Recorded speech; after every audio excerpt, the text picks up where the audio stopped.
Pues vamos a comenzar hoy, vamos a continuar con nuestra serie titulada ¿Qué está en tu playlist? Y esta serie se trata acerca de nuestra alabanza y adoración a Dios. Que sea más allá de un playlist que escuchamos en el coche, sino que sea en todo momento, sea en nuestro diario caminar, en nuestro diario vivir, estar en esa alabanza y en esta adoración constante a Dios. Sabes, la adoración te lleva al punto más íntimo de tu relación con Dios, pero el camino para llegar a ese punto es la alabanza. La alabanza proclama la grandeza de Dios. Digamos que la alabanza nos ayuda no solo a celebrar las cosas que Dios ha hecho, los milagros, todo lo que Él ha hecho por nosotros, pero también nos causa gran gozo, gran alegría. Y es esta alabanza de la cual vamos a hablar en esta tarde. Sabes, nosotros no alabamos a Dios por cumplir con un acto religioso. Lo alabamos porque Él es digno, porque Él se lo merece. Y Él se deleita y Él habita entre las alabanzas de su pueblo. Hoy, por ejemplo, que estamos aquí todos unidos, venimos en conjunto a adorar a Dios, a alabarlo. Su presencia está aquí, su presencia es muy palpable, muy tangible. Pero Él también quiere que más allá de que le estemos alabando una vez a la semana o cuando haya un evento especial, que sea en nuestro diario caminar, en nuestro diario vivir. Yo escuché la historia acerca de una pareja que estaba pasando por problemas matrimoniales. Y esta pareja acudió con un consejero profesional y la esposa se quejaba de que su esposo nunca le decía que la amaba. Y entonces el esposo salió a su defensa y dijo, pues si yo te dije que te amé o te sigo amando, pero te lo dije hace 20 años en el altar cuando nos casamos, ¿qué no es suficiente? Imagínate tú, si tu cónyuge o tus seres queridos no te dijeran que te aman de manera constante. Y eso es lo que nosotros debemos de hacer, alabar y adorar al Señor constantemente. Cuanto más Dios, nuestro Señor, nuestro Padre, lo espera de nosotros, de sus hijos. Y la verdad es que Dios está buscando adoradores que le adoren en espíritu y en verdad. Me pregunto yo si habrá verdaderos adoradores de Dios aquí en esta tarde. ¿Te habrá hallado? Él te está buscando, sus ojos están buscando a esos hijos que realmente le entreguen todo, porque la adoración es ese punto de rendición completo al Señor. Te humillas delante de su presencia, te despojas de todo lo que tú traes puesto encima, porque el mundo te quiere poner cosas pesadas y el Señor te promete que te reviste con un manto de alabanza. Él te quita las vestiduras viejas y te pone unas nuevas llenas de gran gozo, de celebración. Amén. Y el mensaje de hoy lo vamos a basar sobre 2 de Samuel, capítulo 6. Es la historia cuando David regresa el arca de Dios a Israel. Ahora bien, esta historia es muy extensa, pero yo les quiero dar un preámbulo de esta historia para más o menos entender hacia dónde vamos a ir hoy. Puedes seguir las notas de este mensaje a través de nuestra aplicación de Facebook, o si tienes tu Biblia también nos puedes acompañar. Y como preámbulo a este pasaje vemos que el rey Saúl, el primer rey de Israel, había muerto. Y entonces asciende al trono un joven llamado David. David era un hombre conforme al corazón de Dios. Era un hombre que lo adoraba, lo alababa, un gran salmista que hasta el día de hoy recitamos salmos de David, cantamos salmos de David, porque él era un hombre lleno del Espíritu Santo. Y total que cuando él asciende al trono, comienza a brotar en su corazón ese celo por regresar el arca de Dios. Ahora déjame platicarte, ¿qué es el arca de Dios o el arca del pacto? Es realmente un símbolo de la presencia de Dios. Para los israelitas era sumamente importante porque adentro había un cofre de oro. Y adentro de ese cofre de oro había 3 elementos importantes que habían marcado la historia de Israel. Primeramente se encontraba el maná. El maná era el pan que había descendido del cielo todos los días durante 40 años cuando estuvieron en el desierto.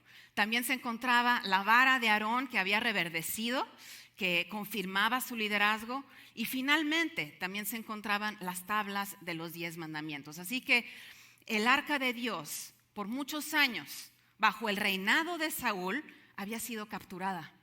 No estaba en Israel. Lo que había sucedido es que el rey Saúl había permitido que los filisteos se llevaran el arca. Y se quedó por décadas el arca fuera del mando, digamos, de Israel. Y así que ya finalmente cuando viene David y decide regresar el arca, suceden varias situaciones. Primeramente, él decide armar una carreta nueva para poder trasladar el arca. El arca se encontraba en casa de un hombre llamado Abinadab. Y así que van a la casa de Abinadab, ponen el arca encima de la carreta y comienzan los bueyes a jalar, ¿no? A jalar el arca. Y en un momentito se tropieza uno de los bueyes, entonces uno de los hijos de Abinadab extiende sus manos para poder detener el arca, que no se cayera al piso, y cae fulminado, cae muerto delante de todos. Y esto obviamente causa mucho temor entre el pueblo de Israel, y también David como que le da coraje con Dios, pero se da cuenta que él no había querido regresar el arca de Dios bajo los mandatos de Dios, sino bajo sus propios, digamos, sus propios intereses, ¿no? Él se le hizo muy fácil hacer su carreta en vez de seguir la ley levítica, que era que solamente los levitas, los que habían sido apartados y escogidos por Dios por cargar la presencia de Dios, por cargar el arca, que era muy pesada, sobre de sus hombros, podían llevarla. Entonces David decide hacer las cosas bien, se arrepiente y dice: voy a hacer un segundo intento. Pero algo muy curioso sucede. Mientras los filisteos habían tenido el arca, el Señor había enviado mucha destrucción y plagas. Y entonces los filisteos se espantan y se lo entregan a unos israelitas que no estaban en Israel, estaban en la zona. Y así que en el segundo intento David decide regresar el arca, pero ahora bien, bajo el mandato de Dios, con los levitas cargándola, y trae a los músicos y es una gran celebración. Ahora cabe recalcar que durante el tiempo en el que fue el primer y segundo intento, David se tardó como 3 meses. Y resulta que el arca la habían dejado en casa de otro hombre llamado Obed-edom, y le llegan reportes a David de que Dios estaba bendiciendo y prosperando grandemente a Obed-edom, al grado de que era visible para todos. Y sabes, tú y yo somos levitas, tú y yo somos sacerdotes, somos portadores de la presencia de Dios. A donde quiera que tú vayas, al trabajo, a la escuela, a donde tú vayas, vas a cargar y vas a portar la gloria de Dios. Cuando te vean van a ver a Jesús. Y así que sucedió que llegan por el arca a la casa de Obed-edom, pero ahora sí, sobre los hombros de los levitas, y se lo llevan de regreso hacia Israel. Y es a partir de este momento en el que nosotros vamos a tomar el punto de partida para poder continuar con el mensaje. Si me pueden seguir, 2 de Samuel capítulo 6, a partir del versículo 13, dice así: apenas habían avanzado 6 pasos los que llevaban el arca, cuando David sacrificó un toro y un ternero engordado. Vestido tan solo con un efod de lino, se puso a bailar ante el Señor con gran entusiasmo. Así que entre vítores y al son de cuernos de carnero, David y todo el pueblo de Israel llevaban el arca del Señor. Yo me puedo imaginar que durante este tiempo, esta escena era de gran celebración. El arca de Dios por fin iba a regresar después de décadas de estar fuera de Israel. Era un momento simbólico para todos, había gran gozo. Y lo que sucedió aquí es que David se despojó de sus vestiduras reales de rey para ponerse un efod de lino. Ahora voy a aclarar una teoría. Voy a aclarar algo que muchas personas han dicho, pensado y sugerido, que es que David se había quedado desnudo. Y no se quedó desnudo. ¿Okay? Él se había puesto un efod de lino, que era una túnica, una vestimenta muy delgada, que era la que se ponían los levitas, los sacerdotes. Él prefirió adorar al Señor como un siervo en lugar de adorarle como un rey. Él se despojó de esas vestiduras y él danzó delante del Señor con gran entusiasmo. Y es por eso que el mensaje de hoy lo he titulado Remolineando en mi alabanza, porque David remolineó, parecía como un torbellino. Él no le importó su título, no le importó de dónde venía ni qué hacía nadie. Él solo se enfocó en la audiencia de uno, en Dios. Y la pasión de David fue tan grande que contagió a toda la nación de Israel. Y sabes, tu pasión por Dios también va a contagiar a las personas a tu alrededor. La pasión de un verdadero adorador de Dios es contagiosa. Y cuando tú estés alabando a Dios, mucha gente se va a quedar anonadada. Van a decir, ¿cómo es posible que está alabando y adorando a este Dios suyo a pesar de las circunstancias, de las situaciones por las que está pasando? Y ellos van a tener curiosidad de querer conocer a este Dios, porque tu alabanza y tu adoración va a ser contagiosa. El Salmo 98 fue escrito justamente en este momento. El Salmo 98 lo escribieron cuando el arca del pacto, el arca de Dios, había sido trasladada de la casa de Obed-edom hacia Israel. Y ve lo que dice aquí en el Salmo 98, versículos 4 al 6. Aclamen alegres al Señor, habitantes de toda la tierra. Prorrumpan en alegres cánticos y salmos. Canten salmos al Señor al son del arpa y de coros melodiosos. Aclamen alegres al Señor, el Rey, al son de clarines y trompetas. Este salmo describe perfectamente la entrada triunfal del arca de Dios hacia Israel. ¡Wow! Todo el mundo con bullicio, gran celebración. Y es como un retrato profético de lo que sucedería 500 años después, cuando Jesucristo entró triunfalmente a Jerusalén. Es lo que ahora le conocemos como el Domingo de Palmas, Domingo de Ramos. Esto realmente sucedió porque por fin el arca de Dios, la presencia de Dios, iba a estar en medio de Israel. El pueblo de Israel añoraba tener la presencia de Dios. ¿Tú añoras tener la presencia de Dios? ¿Quieres que la presencia de Dios esté en tu vida siempre? Tienes que anhelarlo, tienes que hacer todo lo posible con tal de que la presencia de Dios venga a tu vida. Leímos en el pasaje pasado que apenas habían dado 6 pasos cuando David dijo, espérense, voy a sacrificar aquí un holocausto al Señor, le voy a entregar una ofrenda y luego continuamos. Esto quiere decir que en cada paso que nosotros demos en nuestro diario vivir, que estemos constantemente alabando a Dios. Es como un sacrificio de alabanza al Señor. Dice en Hebreos 13:15, así que ofrezcamos continuamente a Dios por medio de Jesucristo un sacrificio de alabanza, es decir, el fruto de los labios que confiesan su nombre. Nuestra alabanza va a cambiar a todos a nuestro alrededor porque va a ser contagiosa, como les había comentado, pero también nos causa mucho gozo. Va a causarle mucho gozo a las personas a tu alrededor. Entre más alabes, más grande será tu gozo. Y a veces por cansancio o por preocupaciones, entramos en un letargo espiritual. Nuestra comunión con Dios comienza a debilitarse. Y poco a poco nuestra mente, nuestro espíritu, nuestra alma comienza a adormecerse. Entramos como sonámbulos. Vamos así por la vida como sonámbulos. ¿Sí conocen a los sonámbulos que andan en las noches? Así luego pasamos por la vida. Pero realmente Dios nos está llamando a que nuestro espíritu vivifique, que nuestro espíritu esté conectado con el Espíritu de Dios. Y por eso David, cuando se sentía que iba a desfallecer, que estaba a punto de tirar la toalla, él escribió Salmo 57. Y en este salmo él describe cuando sus enemigos, en específico el rey Saúl, el primer rey que lo estaba persiguiendo para matarlo, para que no fuera el próximo rey. Y en el Salmo 57, los versículos 8 al 9, David dice esto: despierta, alma mía, despierten arpa y lira, haré despertar al nuevo día. Te alabaré, Señor, entre los pueblos, te cantaré salmos entre las naciones. David conocía muy bien el poder de la alabanza.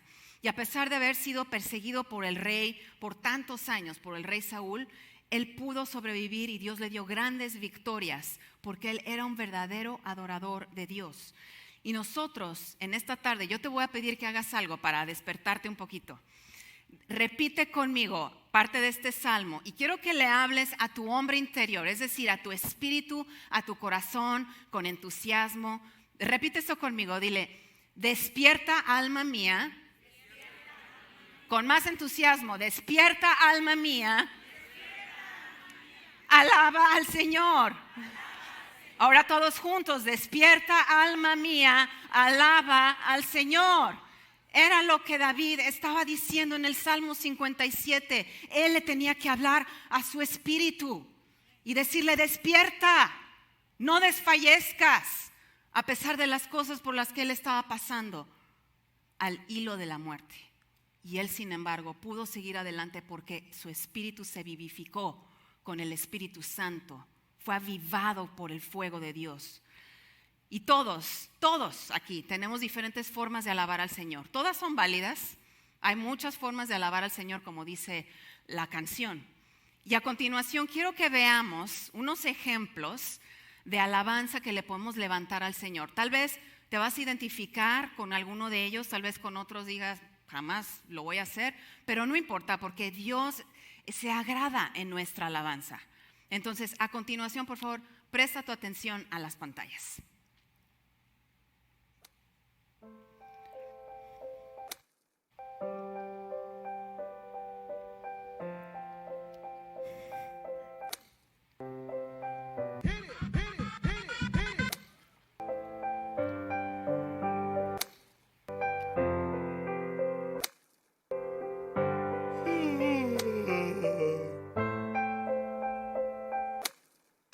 Y 1, y 2, y 3.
Yo me puedo identificar con algunos, yo creo que tú también, ¿verdad? Realmente, eso sí, de rapero nunca le he hecho, ni de zumba realmente, pero todos tenemos un estilo muy particular de adorar y alabar a Dios, y eso es lo que Dios quiere, porque es una conexión de nuestro espíritu al espíritu de Dios. Yo tengo uno que yo llamé, es mío, es personal, que se llama de mariposita, porque pongo así mis manos, porque siento que estoy abrazando a Jesús. Y todos tenemos diferentes formas, nos postramos, lloramos, podemos danzar, remolinear, brincar, como tú lo sientas, pero que todo sea desde el fondo de tu corazón, con toda tu mente, con todas tus fuerzas, con todo tu ser, así como lo hizo David.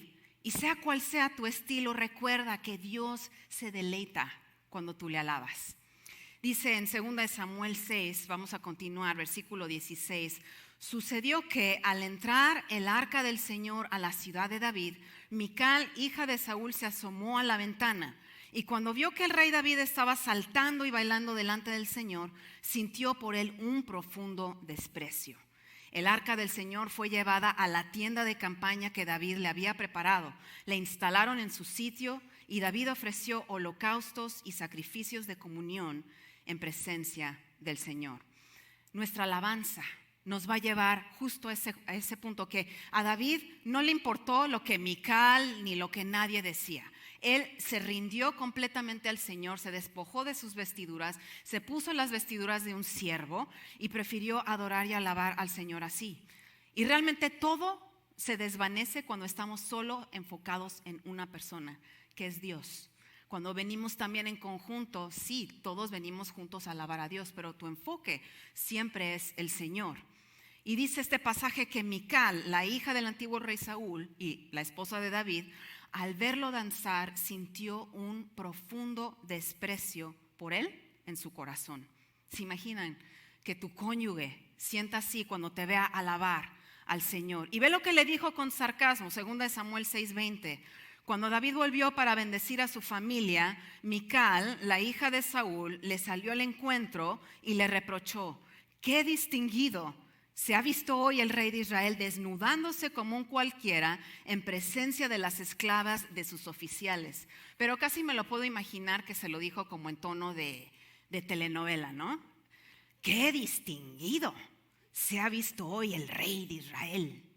Así me lo imagino. Y entonces esto frustró demasiado a David, porque a los ojos de Mical, David estaba desnudo, lo cual no estaba, nos dice claramente la escritura que no estaba, él estaba vestido de un lino fino, era el efod del sacerdote, pero para ella, para los ojos de ella, él se había despojado de todo. ¿Por qué? Porque ella fue como una princesa, ella estuvo rodeada de lujos, ella creció bajo su papá, que fue el primer rey, rey Saúl, y el rey Saúl nunca fue un verdadero adorador como David.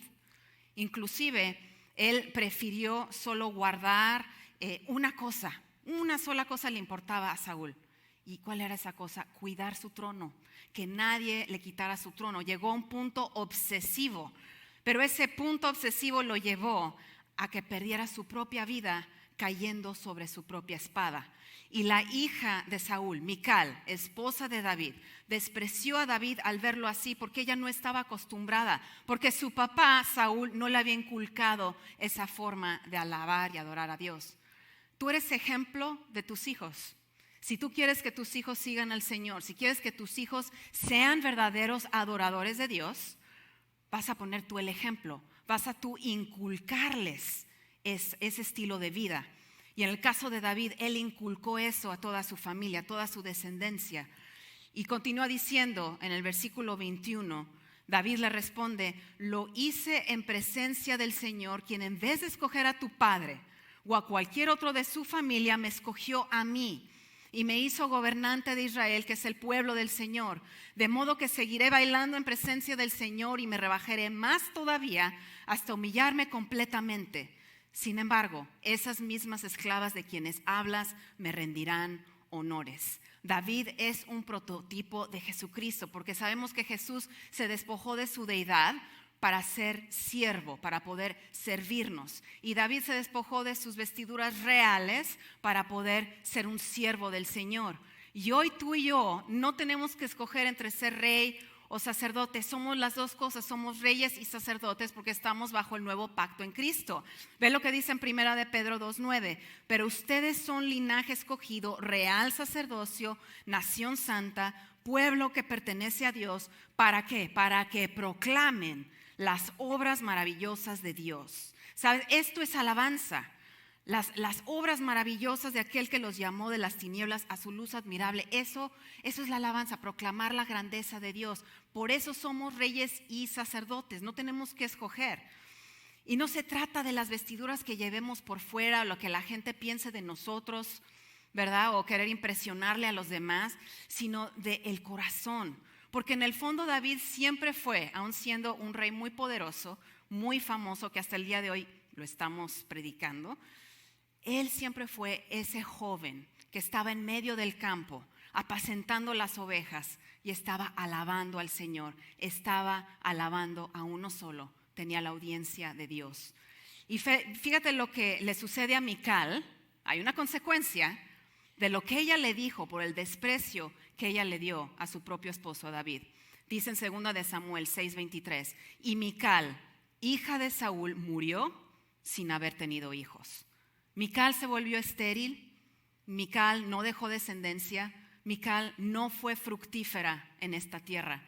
Si tú quieres ser fructífero, como lo fue Obed-edom, porque tenía ahí durante 3 meses tuvo el arca de Dios y fue evidente a ojos de los demás, alaba a Dios. Si honras a Dios con tu alabanza, serás fructífero en esta tierra. ¿Cuántos aquí quieren ser fructíferos? Hay que alabar al Señor. Y ahora ve lo que David, al deleitarse, al verlo a él despojarse de todo lo que él tenía con tan solo estar danzando con entusiasmo delante de Dios, ve lo que Dios se sintió tan deleitado, tan agradado. Ve lo que le promete a David en 2 de Samuel 7, de los versículos 8 al 9. Esto es lo que Dios le dice a David: yo te saqué del redil para que en vez de cuidar ovejas, gobernaras a mi pueblo Israel. Yo he estado contigo por donde quiera que has ido y he aniquilado a todos tus enemigos. Y ahora voy a hacerte tan famoso como los más grandes de la tierra. Y continúa diciendo en el versículo 16, tu casa y tu reino durarán para siempre delante de mí. Tu trono quedará establecido para siempre. Fue a través del linaje de David que vino el Mesías, que vino Jesucristo. David no era levita, lo sabemos muy bien. David no era sacerdote. Él no venía de esa tribu. Él venía de la tribu de Judá. Pero la tribu de Judá eran verdaderos adoradores de Dios.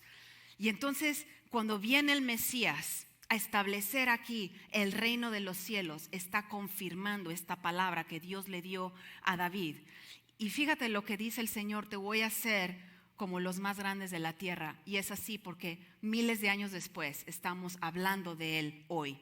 Sabes, generaciones después de ti, tu descendencia va a hablar de ti.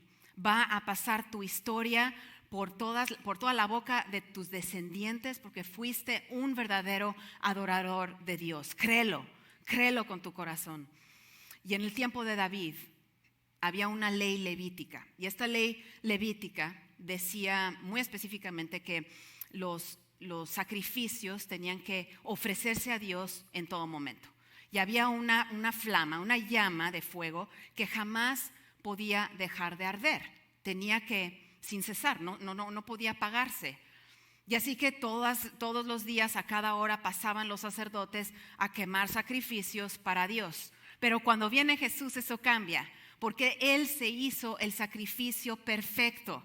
Y entonces ahora Él nos hizo a ti y a mí, sus ministros, sus siervos, sus sacerdotes, nos hizo llama de fuego. Y ahora nosotros ardemos delante del Señor. Ahora nuestra vida arde delante del Señor, pero arde por esa pasión por Jesucristo.